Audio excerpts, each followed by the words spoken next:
Buka mataku dan lihat wajahmu. Ku terkagum bila ku lihat hidupku dan karya tanganmu. Ku tersanjung karena semua yang baik dalam hidupku itulah karyamu.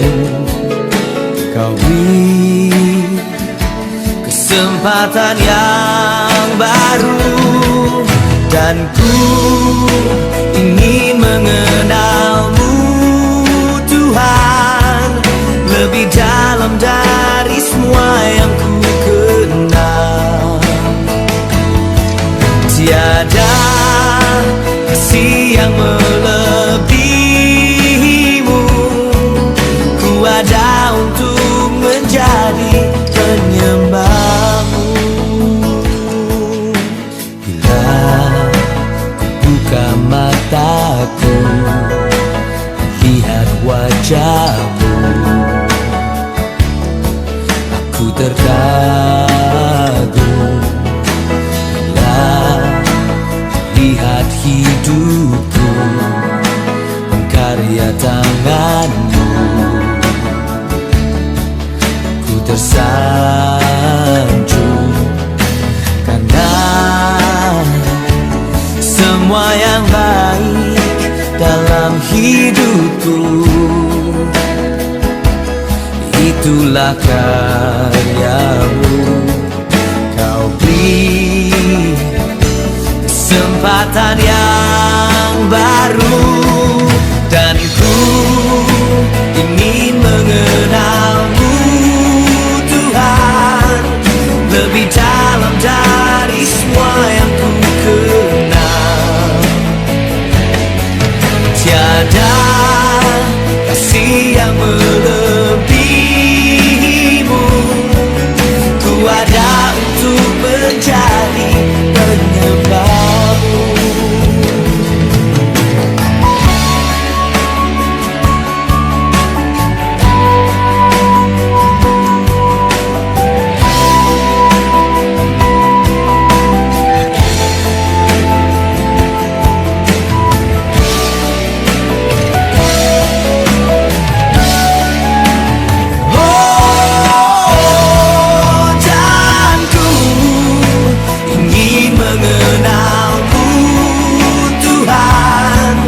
Lebih dalam dari semua yang ku kenal.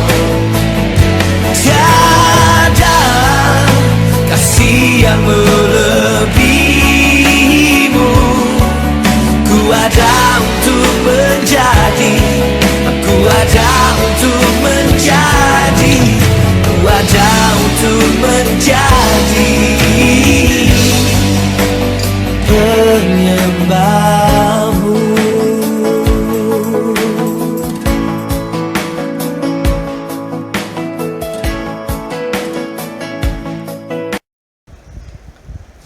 Shalom Bapak Ibu Saudara yang dikasih dalam Tuhan. Kita berjumpa kembali di dalam ibadah tengah minggu kita GBI Bukit Sion Melaten. Kita bersyukur sekalipun dalam kondisi yang seperti ini tetapi tidak mengurangi kedekatan kita dengan Tuhan. Mari kita berdoa sebelum kita merenungkan firman. Kami mengucapkan syukur terima kasih Tuhan. Kalau hari ini Engkau izinkan kami bersama-sama bisa merenungkan firman Tuhan. Tuhan menolong dan mengurapi hamba yang menyampaikan, juga dengan seluruh jemaat yang mendengarkan firman ini. Dan Engkau mengurapi kami, memberikan roh hikmat kepada kami, dan kami bisa mengerti dan bahkan melakukan setiap firman yang Engkau sabdakan ya Tuhan. Terima kasih Tuhan, Engkau menyertai dan menolong dari awal sampai pada akhirnya. Di dalam nama Tuhan Yesus kami bersyukur dan berdoa. Amin. Shalom, sekali lagi saya sampaikan saudara, saya akan menyampaikan renungan firman ini dengan satu tema, arti hidup orang percaya. Saudara, sebagai orang yang telah mengenal dan menerima anugerah keselamatan dari Allah, karena kita memang sudah ditebus dan harganya sudah lunas dibayar oleh darah Yesus, maka seharusnya lah kita mempunyai suatu pandangan atau paradigma, saudara, tentang tujuan atau sasaran yang harus dicapai di dalam kehidupan orang percaya, dan itu harus selaras dengan kehendak Bapa. Saudara, Rasul Paulus memberikan satu teladan kepada kita semua, dan dia menunjukkan bagaimana dia memiliki satu target atau sasaran dalam hidupnya supaya sesuai dengan kehendak Allah. Yaitu di dalam Filipi pasal yang ketiga, ayatnya yang ke-10 dan ayatnya yang ke-11. Yang ku kehendaki ialah mengenal Dia dan kuasa kebangkitannya dan persekutuan dalam penderitaannya, di mana aku menjadi serupa dengan Dia dalam kematiannya, supaya aku akhirnya beroleh kebangkitan dari antara orang mati. Saudara, yang dilakukan oleh Paulus adalah yang pertama itu mengenal Kristus Yesus. Mengenal Kristus Yesus. Nah, ini bagaimana caranya Paulus melakukan ini semua? Yang pertama, saudara, Rasul Paulus itu melepaskan semua yang menjadi kebanggaannya untuk atau demi memperoleh Kristus. Apa yang menjadi kebanggaan Paulus? Ya, tentu kita sudah tahu bahwa Paulus itu seorang Yahudi asli, bangsa Israel dari suku Benyamin, dan seorang yang sungguh memiliki satu pendidikan yang baik karena dia diasuh dan dididik oleh Gamaliel, dan satu jabatan yang sudah baik semua. Rasanya itulah yang menjadi kebanggaan bagi Paulus. Tetapi kita lihat bahwa Paulus akhirnya menyadari bahwa semua itu dianggap sampah. Dianggap rugi karena pengenalan akan Kristus. Di dalam Filipi 3 ayat 7 dan sampai dengan yang ke-8 dikatakan, tetapi apa yang dahulu merupakan keuntungan bagiku sekarang kuanggap rugi karena Kristus. Malahan segala sesuatu kuanggap rugi karena pengenalan akan Kristus Yesus Tuhanku lebih mulia daripada semuanya.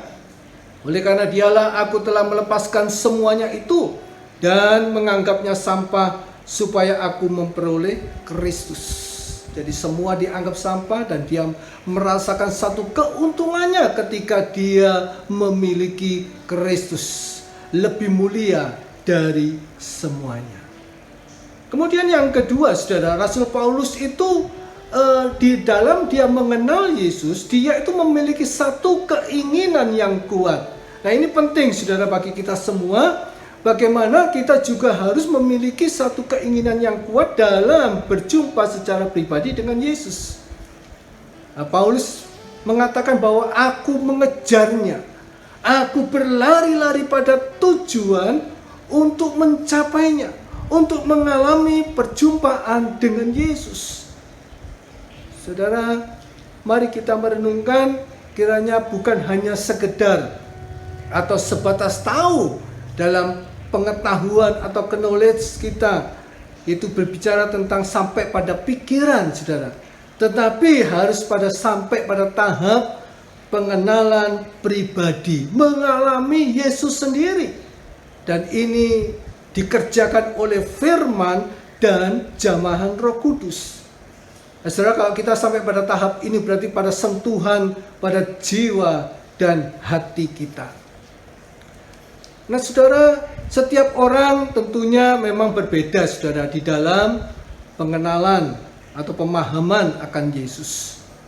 Tergantung bagaimana seseorang itu kedekatannya dengan Tuhan, dan tergantung juga dengan tingkat pertumbuhan kerohanian seseorang. Yesus Kristus memberikan satu perumpamaan tentang gembala dan domba di dalam Yohanes pasal 10 ayat yang keempat, saudara. Bagaimana domba ini bisa mengenal gembala itu dengan baik ketika dia itu dekat mengikuti gembala dan dia selalu mengenal suara gembalanya. Dia tidak akan mendengar suara-suara dari asing, dari gembala yang asing yang tidak dia tahu, saudara. Dan itulah domba yang mau dekat dengan gembalanya. Saudara, tingkat pertumbuhan kerohanian ini juga penting, bagaimana seseorang itu bisa meresponi setiap firman terbuka, dan ini dibutuhkan juga roh hikmat dan pewahyuan. Di dalam Efesus 1 ayat yang ke-17 bahwa kita perlu roh hikmat itu, wahyu, supaya kita bisa memahami tentang Kristus. Saudara, bagaimanapun keadaan kita, biarlah kita masing-masing tetap tidak pernah berhenti atau puas diri di dalam mengenal Yesus. Contoh lagi, Paulus mengatakan bahwa dia itu tidak pernah menganggap bahwa dia itu sudah mencapainya, bahwa dia itu sudah sempurna. Enggak, saudara. Dia sungguh-sungguh ingin terus mencapainya. Dan sebenarnya sesungguhnya pengenalan kita pun itu adalah samar-samar, saudara. Banyak hal yang tidak kita mengerti dan belum kita pahami, dan bahkan juga jalan-jalannya itu tidak terselami. Saudara, kita mengerti akan hal ini dan begitu pentingnya, dan sekarang menjadi pertanyaan, mengapa kita perlu memahami, saudara, atau mengenal Yesus? Mengapa, saudara? Karena ketika kita memahami dan mengenal Yesus, maka sesungguhnya kita itu sudah mengenal Bapa, saudara. Nah, ini satu petunjuk bagaimana Yesus itu hadir. Sebetulnya itu dia mencerminkan kehidupan Bapa itu sendiri. Di dalam Yohanes pasal yang ke-7, Yohanes pasal yang ke-14, ayatnya yang ke-7. Yohanes 14 ayat yang ke-7. Sekiranya kamu mengenal aku, pasti kamu juga mengenal Bapa-Ku. Sekarang ini kamu mengenal Dia dan kamu telah melihat Dia. Jadi saudara, betapa kita perlu memahami dan mengenal Yesus, karena kita dapat juga memahami dan mengenal Bapa. Saudara, ini yang pertama yang dilakukan oleh Paulus di dalam dia mengenal Yesus. Kemudian yang kedua, saudara, supaya tujuan hidup kita itu selaras dengan kehendak Tuhan, maka kita harus mengalami kuasa kebangkitan Yesus. Kuasa kebangkitan Yesus, mengalami Kristus, saudara. Pasca atau kebangkitan Yesus itu adalah satu peristiwa yang sangat-sangat dahsyat, saudara. Namun, saudara, banyak orang-orang percaya itu tidak merasakan kedahsyatan kuasanya. Kenapa, saudara? Karena hidupnya penuh dengan keputusasaan, tanpa pengharapan, saudara. Kekhawatiran itu ada, kesesakan, kesusahan, tidak ada sukacita. Apalagi dalam kondisi yang seperti ini, saudara, saat-saat yang seperti ini dengan pandemi virus COVID-19. Dan tentu jika kita ingin tujuan kita sesuai dengan kehendak Tuhan, saudara, maka kita itu harus sungguh-sungguh percaya dengan apa yang dikatakan Yesus. Dan itu sudah ditunjukkan di dalam kehidupan Yesus sendiri. Firman Tuhan mengatakan Dia tidak berubah di dalam kasih-Nya, di dalam kuasa-Nya, di dalam kesetiaannya, di dalam janji-Nya. Dan itu ditulis dalam Ibrani pasal yang ke-13 ayatnya yang ke-8. Yesus Kristus tetap sama kemarin, saat ini, bahkan sampai selama-lamanya.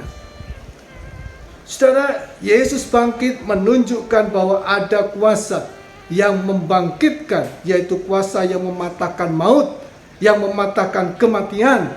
Dan ada tertulis, maut telah ditelan, dalam kemenangan. Di dalam 1 Korintus 15 ayat yang ke-54 bagian B, kuasa yang sama pun juga kita akan alami ya saudara. Kuasa yang bagaimana? Kuasa di mana kita bangkit dari dosa. Artinya kelepasan dari segala keterikatan atau belenggu dosa.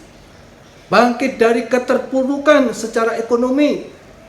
Itu berarti bahwa Dia sanggup dengan kuasanya itu mengangkat kita. Dan kita hidup diberkati Tuhan. Dan bangkit dari sakit penyakit. Yang berarti bahwa kita akan mengalami mukjizat dan kesembuhan. Bangkit dari perselisihan atau konflik. Dan kuasanya itu akan membuat kita saling mengasihi dan hidup dalam damai dan sejahtera.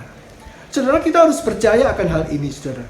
Kuasa kebangkitan Yesus itu sanggup memulihkan keadaan yang buruk apapun, ya, sesulit apapun, Dia sanggup mengubahnya menjadi baik, saudara. Kuasa kebangkitannya bukan hanya kita alami saat kita hidup saja, saudara, tetapi lebih dari itu. Ketika saat kematian pun bagi orang yang percaya akan mengalami kuasa yang menghidupkan dari kematian. Artinya kebangkitan dari antara orang mati, yaitu kehidupan yang kekal. Dan inilah yang memang dikatakan di dalam Paulus mengatakan di dalam Efesus 3 ayat yang ke-11, supaya aku akhirnya beroleh kebangkitan dari antara orang mati.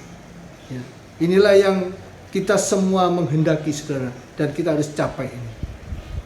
Yang ketiga, saudara, untuk kita mencapai sasaran atau tujuan yang sesuai dengan kehendak Kristus, kita pun harus masuk dalam penderitaannya, saudara. Di dalam Filipi pasal yang pertama, ayatnya yang ke-29. Filipi 1 ayatnya yang ke-29.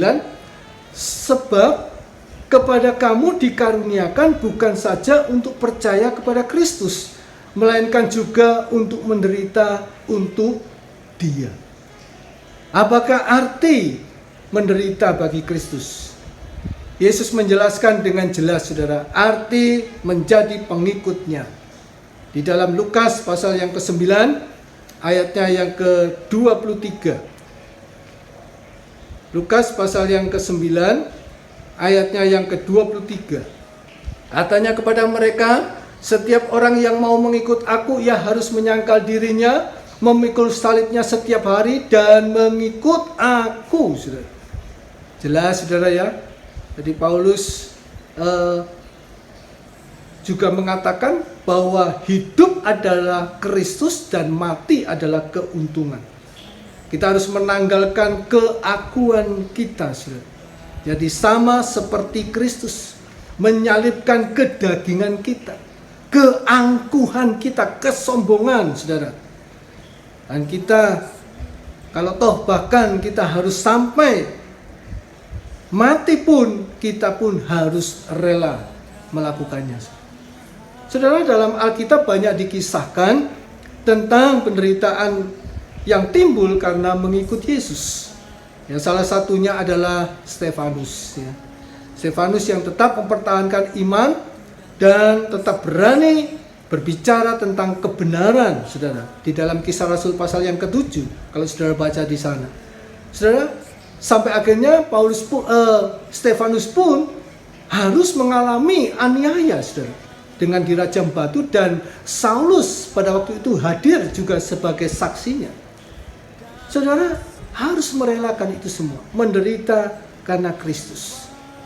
Matius pasal yang ke-5 ayatnya yang ke-10 dikatakan, berbahagialah orang yang dianiaya oleh sebab kebenaran, karena merekalah yang empunya kerajaan sorga. Kita disebut sebagai orang-orang yang berbahagia, saudara. Ini firman Tuhan. Kalau firman Tuhan mengatakan berbahagia, itu lebih daripada ekspektasi kita, saudara.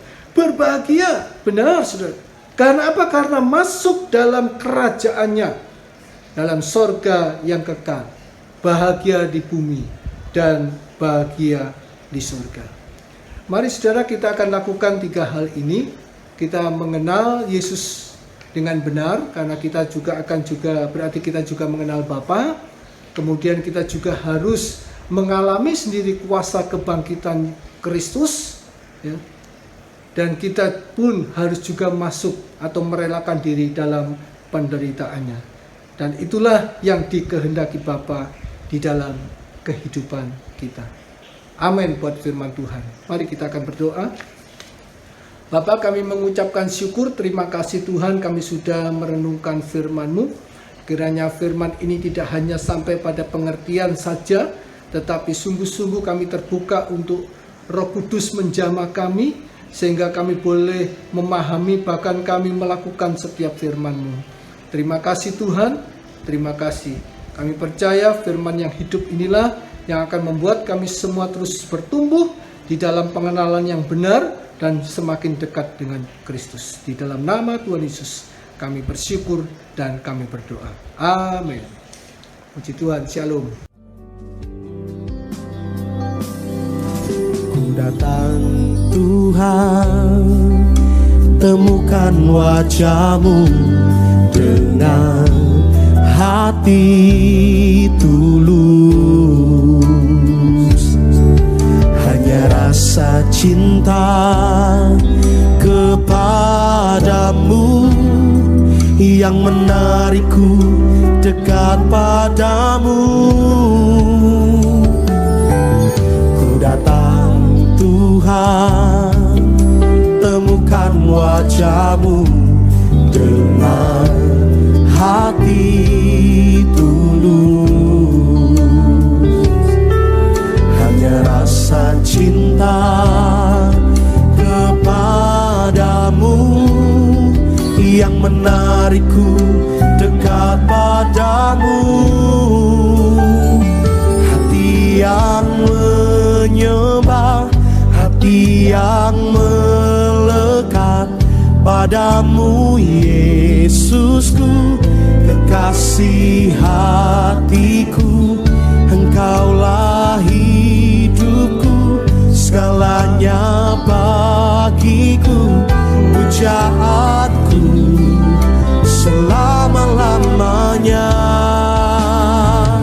Hati yang menyembah, hati yang melekat padamu, Yesusku, kekasih hatiku.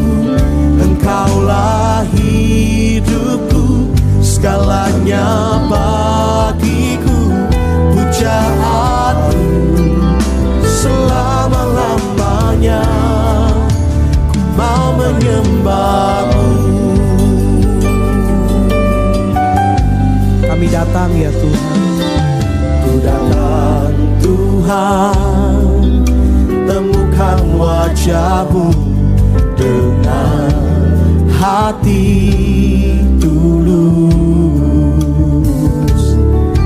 Hanya rasa cinta kepadamu yang menarikku kepadamu. Sekali lagi katakan, ku datang Tuhan.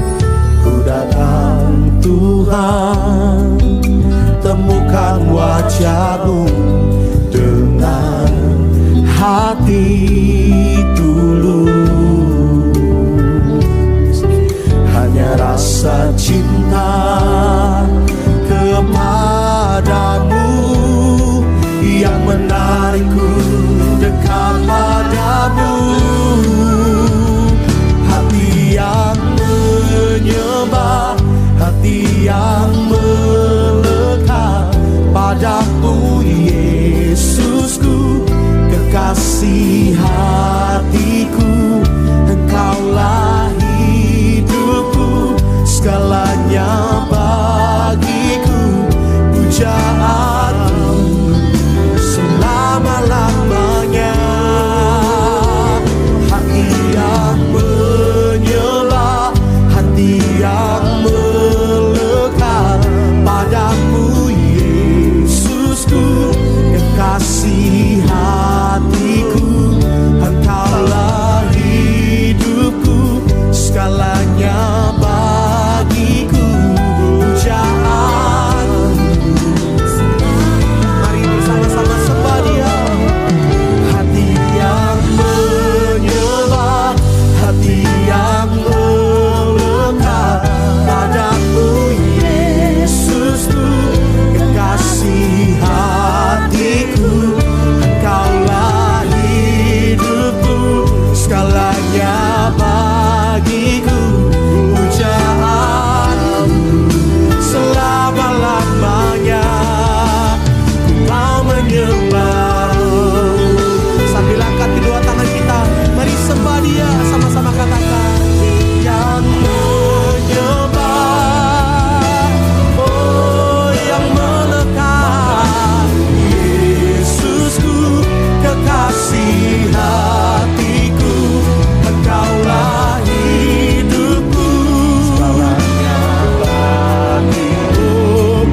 angkat suara kita menyembah.